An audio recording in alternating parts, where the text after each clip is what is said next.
नमस्कार, आदाब, सत श्री अकाल।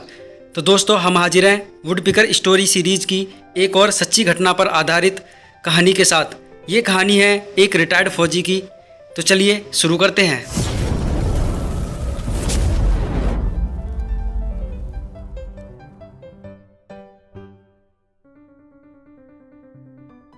ये हम सभी जानते हैं कि माता पिता की इच्छाएं और आशाएं उनके बच्चों के बड़े होने के साथ साथ बड़ी होती हैं, लेकिन समय आने पर जब वो आशाएं और सपने धूमिल होते हैं तो इससे उनके हृदय को गहरा आघात पहुंचता है। ये कहानी एक ऐसे ही माता पिता की है। लखनऊ के एक उच्च वर्गीय बूढ़े पिता ने अपने पुत्रों के नाम एक चिट्ठी लिखकर खुद को गोली मार ली। चिट्ठी क्यों लिखी और क्या लिखा, यह जानने से पहले संक्षेप में चिट्ठी लिखने की पृष्ठभूमि जान लेना जरूरी है। पिता सेना में कर्नल के पद से रिटायर हुए। वे लखनऊ के एक पास कॉलोनी में अपनी पत्नी के साथ रहते थे। उनके 2 बेटे थे जो सुदूर अमेरिका में रहते थे। यहाँ यह बताने की ज़रूरत नहीं है कि माता पिता ने अपने लाडलों को पालने में कोई कोर कसर नहीं रखी। बच्चे सफलता की सीढ़ियाँ चढ़ते गए, पढ़ लिखकर इतने योग्य हो गए कि दुनिया की सबसे नामी गिरामी कॉरपोरेट कंपनी में उनको नौकरी मिल गई। संयोग से दोनों भाई एक ही देश में लेकिन अलग अलग अपने परिवार के साथ रहते थे। एक दिन अचानक पिता ने रुआसे गले से बेटों को खबर दी, बेटे, तुम्हारी माँ अब इस दुनिया में नहीं रही। पिता अपनी पत्नी की मिट्टी के साथ बेटों के आने का इंतज़ार करते रहे। एक दिन बाद छोटा बेटा आया जिसका घर का नाम चिंटू था। पिता ने पूछा, चिंटू, मुन्ना क्यों नहीं आया? मुन्ना यानी बड़ा बेटा। पिता ने कहा कि उसे फ़ोन मिला, पहली उड़ान से आए। धर्मानुसार बड़े बेटे का न आना सोच वृद्ध फौजी ने जिद सी पकड़ ली। छोटे बेटे के मुंह से एक सच निकल पड़ा। उसने पिता से कहा कि मुन्ना भैया ने कहा है कि माँ की मौत में तुम चले जाओ, पिताजी मरेंगे तो मैं चला जाऊंगा। कर्नल साहब कमरे के अंदर गए, खुद को कई बार संभाला, फिर उन्होंने चंद पंक्तियों का एक पत्र लिखा जो इस प्रकार था। प्रिय बेटो,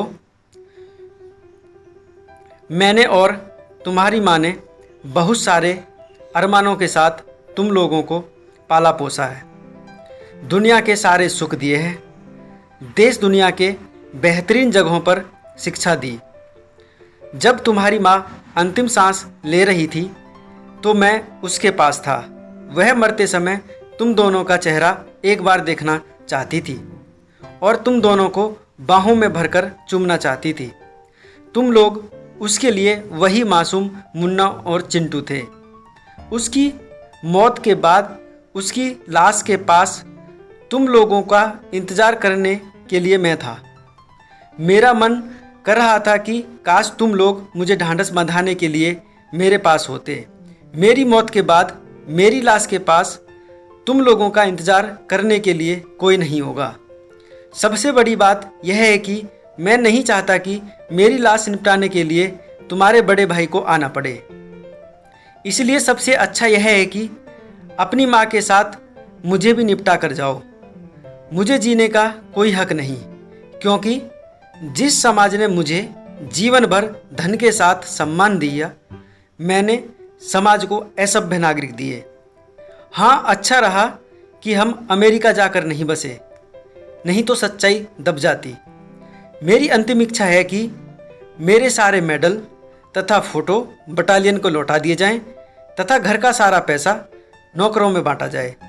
जमा पूंजी आधी वृद्ध सेवा केंद्र में तथा आधी सैनिक कल्याण में दी जाए।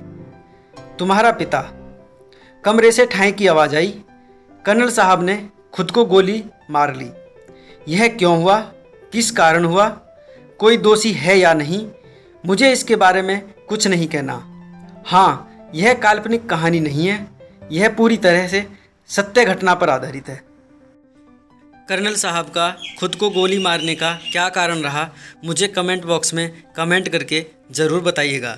अगर आपको ये स्टोरी अच्छी लगी है तो इस स्टोरी को अपने दोस्तों के साथ ज़्यादा से ज़्यादा शेयर करें और वीडियो को लाइक करें।